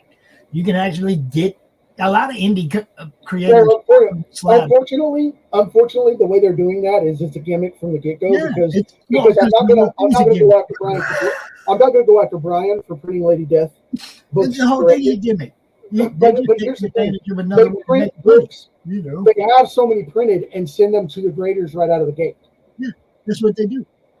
So Laurie, you asked how to compensate for distribution outlets to get them into the airports and such. Yeah. You'll never get magazines back in the airports unless you go through a magazine distributor. You have to go through a brokerage company, like publishing house or whatever. Lightning Books, like Lightning Publishing. They have a magazine distributor. Global Books distributor. There's another one. There's books, not just magazines. So like you go to like a stand that's at the airport and they have books. Books. Right. I don't think there's any. But see, that's what I'm saying. You have to go through a distributor and a middleman to do that. To get to the airport. Brandon just poking the bear. Should I get my comic graded? If you're collecting it personally and you really think that it's going to be worth way more down the line sometime, then maybe. But I think grading is a scam. I'm going to say 90% of graded probably will never be worth what it costs to grade them. Yeah, we'll talk in 10 years when you crack that sucker open and recycle that case. Yeah. No. I'm kidding, of course. But no, to answer your question on that, here's the thing. There's a major problem with the monopoly that Diamond started in the 80s, okay, with comic books, because they put it in to a deal to where they were paying other distributors to sublet through them to get the comic books cheaper from them. They would actually lose money. Because what they would do is this. They would sign an exclusive deal with Marvel and DC. Okay? This is the monopoly they had. They would go in with Marvel and DC, and they would say, we're going to buy your comic books at such a rate. Then the discount that they give the stores, you know, that I know it's total BS with the whole thing, but they have that cover discount price that they charge us, right, as publishers, that wholesale rate. But what they're going to do is they're going to take that sliding scale. That is the monopoly cushion that they used for Marvel and DC to give back to the stores and give them a bigger credit of an extra 10% profit or 15% profit to buy more books. Okay? We didn't keep that profit. Right. And if they didn't use it, they kept it. They didn't care. That's a moving goalpost. They can move it wherever they want. Exactly. It's sliding scale. But they would go to bookstores and say, you can buy it from this distributor for this price, or we can cushion it and give you that discount. Same thing. That's the reason the retailers won't work with most indies. They don't care because they can't make instant profit off of it, and they can't make the same money that they make from Marvel and DC because they're selling thousands and thousands of copies. Okay? Right. So the loophole we have to look at is this. The digital age, you can go on and use any of these outlets. You can print your own books and you can use any of these outlets, but you have to stop looking at Amazon as a place to sell and as a publisher. Right. Because most people go to Amazon and they go to iBooks for Apple and they screw it up because they go, okay, well, I'm going to go on Amazon and I'm going to sell my book. You're going to print it for me. You're going to publish it for me. I'm going to promote it. And that's it. And they don't do anything with it because most creative people don't know any different. But let me tell you, if you take it and you go to Amazon, you go to Barnes & Noble online, you go to Kobo, and you go to iBooks, and you go to 10 other places that you can sell it, and you start looking at those as your distributor and retail outlet, and you manage all of the promotion, you manage all of the sales, you go out and get the traffic and do the business promotion from that. You're getting them a discount for putting it up. Doing that anyway? It's like, no, I do all my own marketing. But most people don't, though. But you are, I told you in the beginning, you and I are different creatures. Most people don't market. Most people don't market.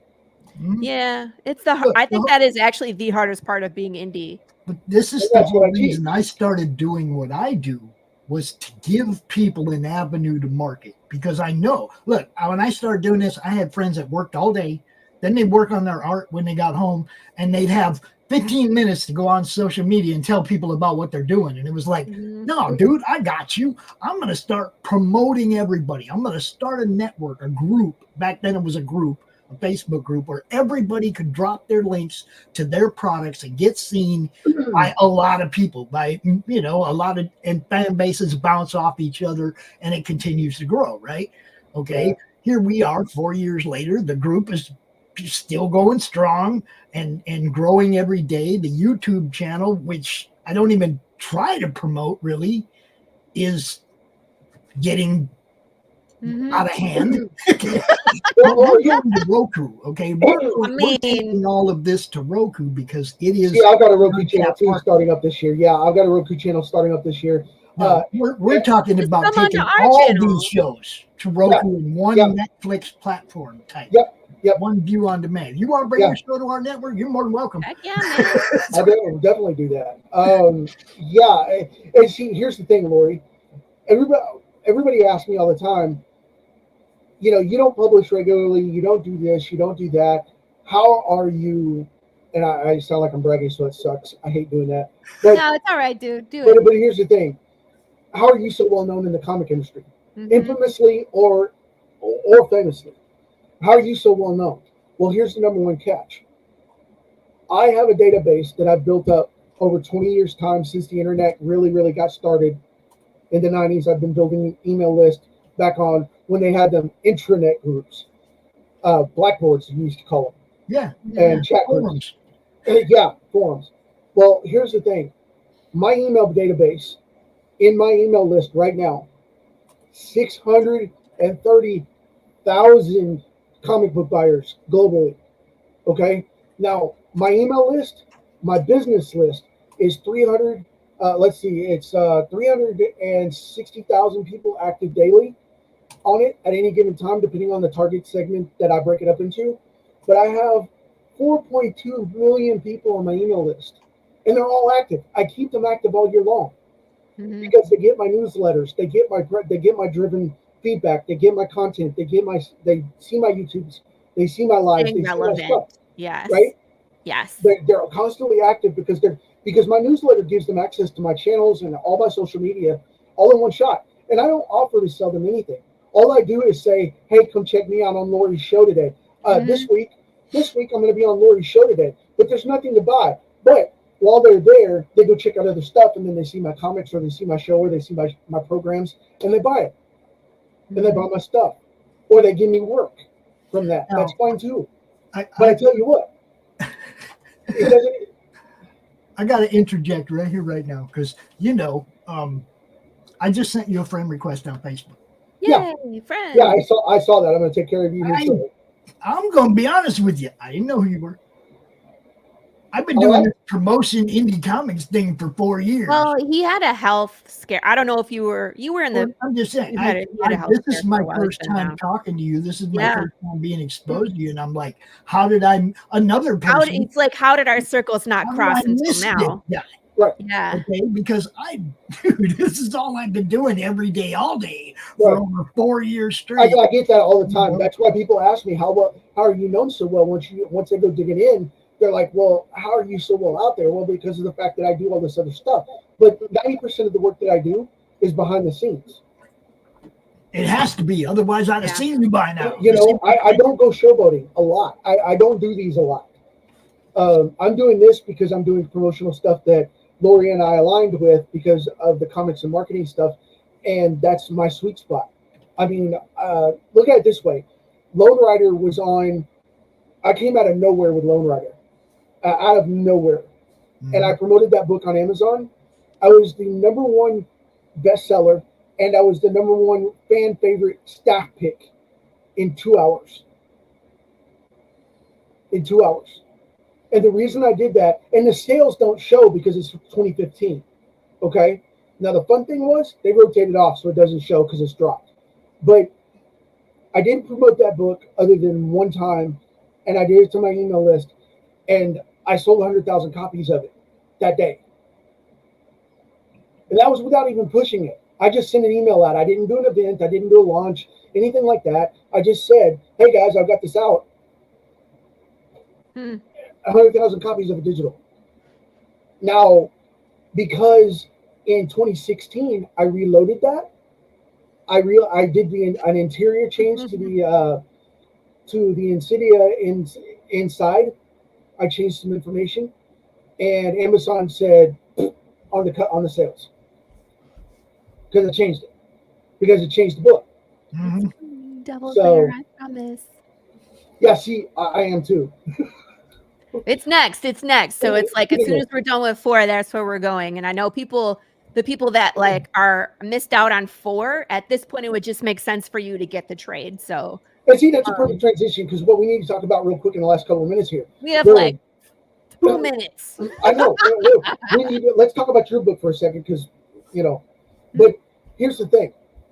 When you do book 4, go straight into the trade for 5. When you come out, when you wrap up 4, come out with a trade. That's what we're doing. Come out with a trade. That way they have the option.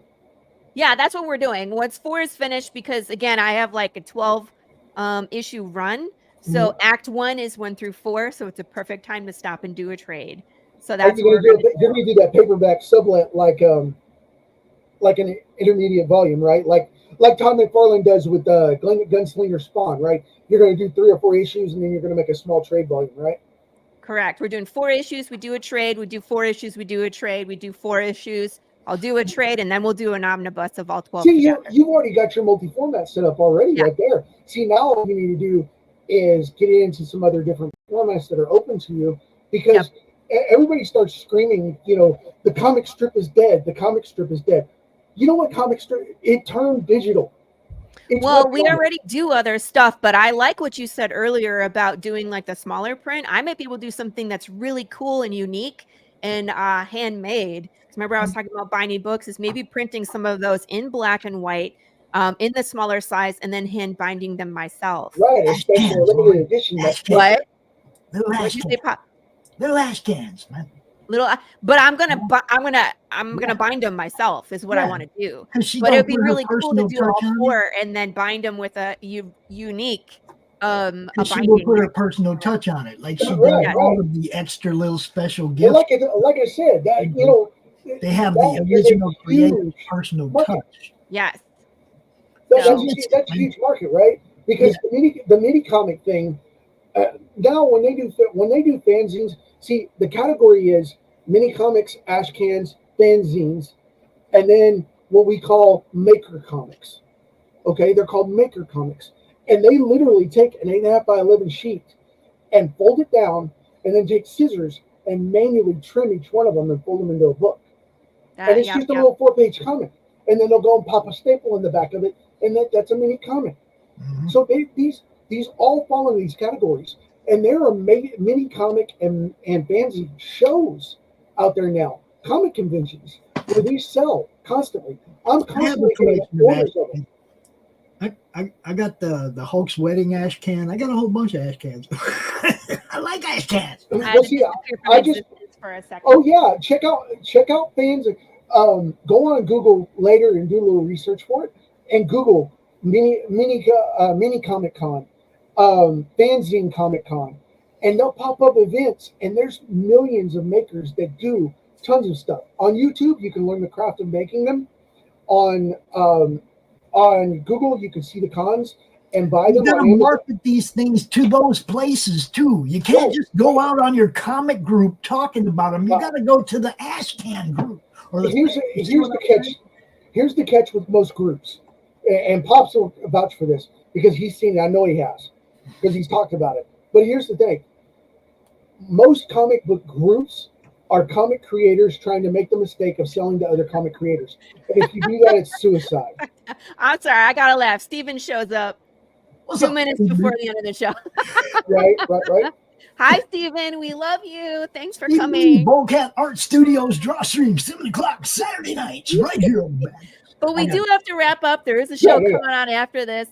Brad, thank you so much for coming on. I told you I was going to talk your ear off. Hey, man, it's a 2-hour show. What else are we supposed to do? Shop and shop, and I love this stuff. Eastern. Every Sunday at 3:30 Eastern, Dave and I do the show-offs. Yeah, you should definitely go on show-offs. You will have a blast. You show up in the chat and say, "Shoot me the link." I'll shoot you the link. No, just like that. Yeah, man.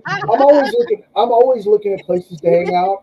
And Laurie and I just talked about that earlier, and it's one of those things where I'm looking at a couple of places to broadcast from, and spread this and get it out because I didn't get to mention it, and I'm going to say bye real quick. But in closing, I've got one more surprise coming up to the market here pretty quick, and it's going to be it's going to be great news for us, but it's going to be damaging for a lot of people that don't want to do the work, because it's going to allow you to put your comic book pretty much anywhere where you want. You got to put in the work, guys. You got to put in the work. Congratulations, Carissa. Oh, can you put the thing up real quick? I did. That's why I brought it. I was going to say we broke 2,000. Yay! Congratulations. Backers, 2058. Congrats, girl. I was watching it before the show, and it was just like ping, ping, ping, ping. And I was like, dang, Carissa, are you watching this? So amazing. Oh, another latecomer. Look, it's Quentin. Hey. Our show starts at 11, you guys. 11. Oh, he was in there. Okay. He said he's been watching for the last 15 minutes. It just cracks me up.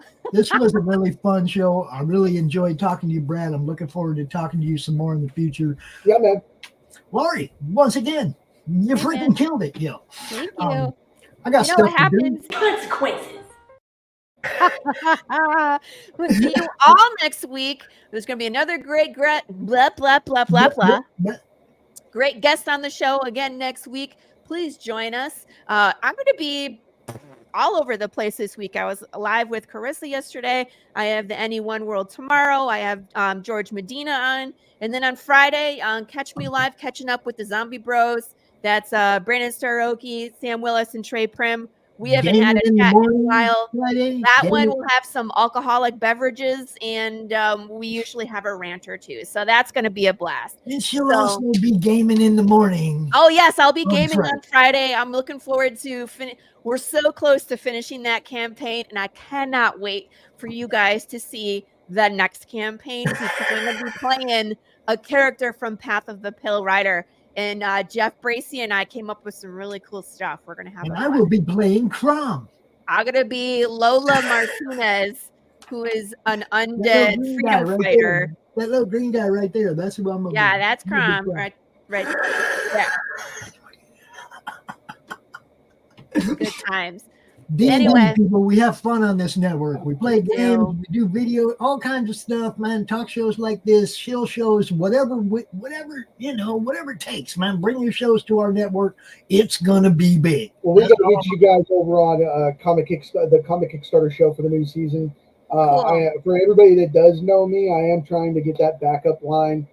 Let's see, to get that backup online. I can't speak now. We've talked so much, but back up online soon, and we're gonna have Laurie over there very quickly. We'll have you hanging out on there as well, Pops. That'd be great to have you on there, because it's a comic news show, and it's a weekly thing. But I'm gonna start kicking it back up on YouTube and get some more views on that. And hey, I would not complain at all. I would not complain at all to be exposed to your 1 million email list. Okay, tell everybody about the madness, bro. I'm just saying, feel free to drop Path in there anytime. Yeah, I'm gonna email everybody tomorrow on the regular and let them know that we did this today, so they can come on and check it out on the replay and get going on that and throw Laurie some love for this, and go from there. Good luck with the book. And Clarissa, congratulations again. Clarissa, that's awesome that you got that. I know. Congratulations, Clarissa. That is so awesome. All right, I'll play a couple ads, you guys, and we'll be out. Remember, be nice to each other and kiss your babies. See you all next week. Bye. Mwah. There is a creature in the swamps. It lives to destroy. The beast they call Hogzilla. After his latest get-rich scheme goes sideways, Gary Duba, the quintessential Florida man, ends up with a stash of somebody's high-end memorabilia. His gal Crystal is on probation and preparing for the fight of her life, squaring off against Australia's Queen of Combat. Delilah's got her back in training, staying off rich foods and the nose candy. Meanwhile, Gary and his best friend Floyd have been hired to wrangle a massive, abnormally aggressive feral hog that's terrorizing the swamp and wrecking Gary's old neighborhood. Can they bag the elusive monster swine without destroying the Sunshine State? Reserve your copy of Florida Man vs. Hogzilla at FloridaManComics.com. We're bringing back funny books, y'all. I told that moron not to take out my Tchaikovsky tape. No matter, let's get started.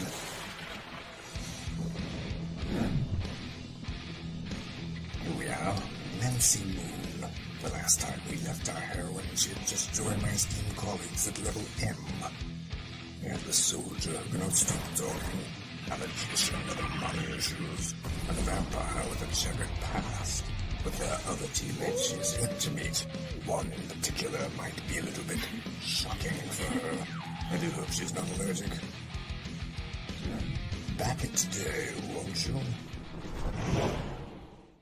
Like right now.